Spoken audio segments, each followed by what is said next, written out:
자, 80차시입니다. 우리 4단원 첫 부분이고요. 실제 교실에서는 요것을 자세하게 언급하지 않았습니다만 요거 프린트 영상은 그래도 찍어두도록 하겠습니다. 자, 80차시인데요. 이전 차시 진단평가부터 먼저 해결하고 가죠. 1번, 임시정부가 40년 중국 충칭에서 창설한 군대, 바로 한국 광복군이 되겠습니다.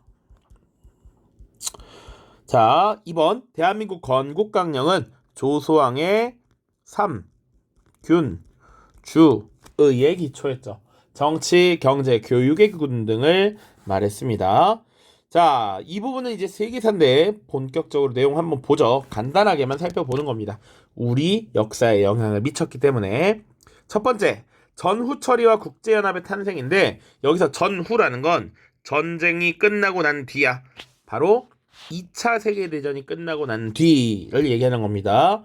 자, 그래서 전쟁 이후의 국제 질서를 새롭게 수립하기 위해서 연합국의 대표들이 카이로와 얄타, 포츠담에서 회담을 개최했다라는 건 이미 이전 차시 영상에서 다뤘습니다. 한국의 독립을 최초로 논의했던 카이로, 그리고 얄타 회담은 소련의 대일전 참전이 최초로 결정된 것, 포츠담은 카이로 선언을 재확인하는 것이었습니다. 그래서 세 차례의 회담이 열렸다라는 것. 자, 그 다음 패전국 처리를 어떻게 했느냐. 전쟁을 일으킨 주범이었던 독일은 서독과 동독으로 분리가 되었고요. 일본은 미국을 중심으로 한 극동위원회의 관리를 받았습니다. 일본은 미국이 관리했다. 그리고 전범 처리를 위한 군사재판이 개최돼서 뉘른베르크 군사법정, 도쿄 전범재판 이런 것들이 열렸어요. 조금 더 자세히 보자면 서독과 동독으로 분리됐는데 이 서독은 미국과 영국, 프랑스가 관리를 했고요. 동독은 소련이 관리를 했습니다. 근데 유럽에서 독일은 왜 나눠서 가고 일본은 왜 미국이 단독으로 견제했나요? 관리했나요? 라고 하면 사실은 아시아 태평양 지역에서 주로 일본과 전쟁을 벌인 건 미국이었던 것이죠. 미국 중심으로 관리가 이루어졌다. 자, 그리고 전쟁이 끝나고 난 뒤에 다시는 이런 파괴적인 전쟁이 일어나지 않도록 관리하기 위한 국제기구가 만들어지죠. 바로 국제연합이라고 하는 UN입니다. UN이라는 게 만들어지죠. 자, 그래서 왜 만들어졌느냐? 전쟁을 방지하고 세계의 평화를 유지하기 위해서 형성이 됐다라는 것이고요.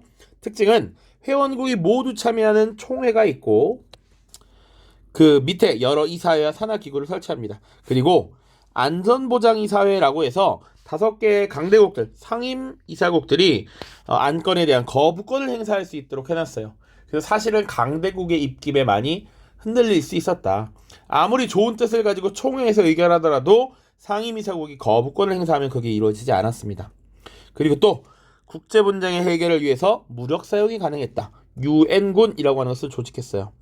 이건 왜 그랬냐면 1920년에 이미 1차 대전이 끝나고 나서 국제연맹이라는 게 만들어졌어요. 그래서 어떤 국제사회에 문제가 발생했을 때 국제연맹이 주도해서 그것을 제재하려고 했는데 실제로 막상 독일이나 이탈리아가 침략전쟁을 벌이려고 했을 때 국제연맹이 할 수 있는 역할이 없었다라는 것이죠. 그래서 국제연합은 산하부대, 유엔군을 두었다라는 겁니다.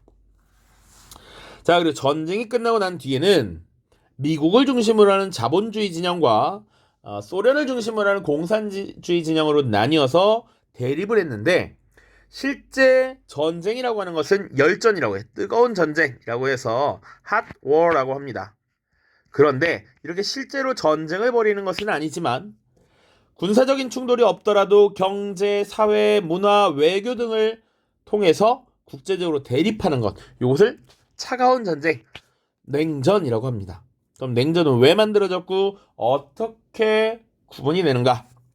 자, 2차 세계대전 이후에 미국과 소련을 중심으로 국제질서가 재편됐고 미국을 중심으로 한 자본주의 진영과 소련을 중심으로 하는 공산주의 진영이 이념과 체제 경쟁을 시작했다라는 겁니다.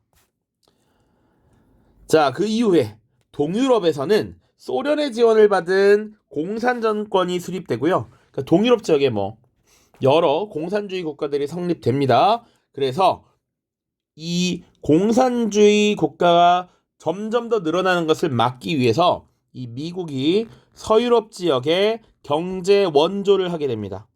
경제적 지원을 해요. 그것이 마셜 플랜이라고 하는 겁니다. 마셜 계획이라고 해요. 그리고 이 마셜 계획은 사실 당시 미국의 대통령이 발표했던 트루먼 독트린이라고 하는 거 밑에 또 나오긴 하는데 이 트루먼 독트린에 따른 이행이었다라고 보시면 돼.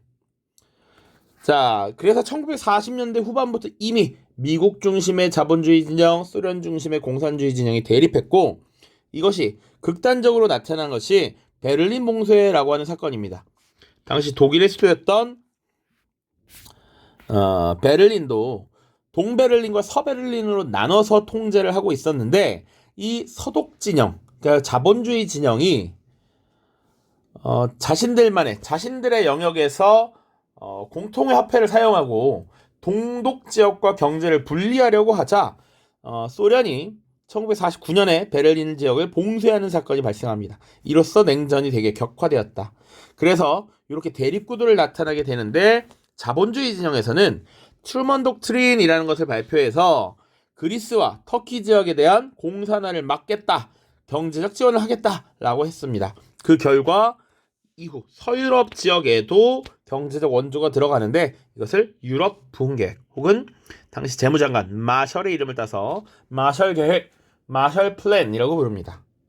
자, 이렇게 미국이 이 자본주의 진영이 유럽에 대한 경제적 지원을 하게 되니까 소련도 가만 볼 수 없었지. 공산주의가 더 우월하다, 우리는 더 잘해줄 수 있어, 이런 걸 보여줘야 하니까 공산당 정보국이라고 하는 코민포름이라고 하는 것을 만듭니다. 일단 그리고 공산권 경제상호 원조회의, 이것은 코메콘이라고 하는데요. 이런 것들을 설립해서 이 자본주의 진영과 대립구도를 만들게 됩니다. 그리고 군사적 양상도 띄어요. 북대서양 조약기구, 흔히 나토라고 하는 군사 방어 시스템 체제를 만들었다면 공산주의 진영은 바르샤바 조약기구 WTO라는 것을 만들어요. 자, TMI 여기 1949년, 이에 대응해서 뒤에 몇 년 뒤에 만들었어. 55년입니다. 자, 그러면 동아시아에서는 어떤 변화가 있었느냐? 중국에서는 2차 대전이 종결된 이후에 중국의 대표적인 정당 두 가지, 국민당과 공산당이 있어요. 이 국민당과 공산당의 대결인 국공내전이 벌어집니다. 중국 대륙을 둘러싼 대립이었어. 자, 이 전쟁에서 누가 이기냐? 공산당이 승리하고요. 국민당 세력은 결국 중국 본토에서 벗어나서 타이완으로 이동합니다. 자, 내용 보시면 4년간 무력 충돌이 있었고 공산당이 승리했고요. 이 공산당의 주도 아래 중화인민공화국이 선포돼요. 원래 국민당이 이끌었을 때 중화민국이었는데 공산당 주도에 지금 명칭이 바뀌었다. 그리고 국민당 세력은 타이완으로 이동했다. 자, 그 다음에 일본은 어떻게 됐느냐? 패전 후에 연합국의 관리하에 들어갔는데 주로 미국이 주도했다라는 것이고요.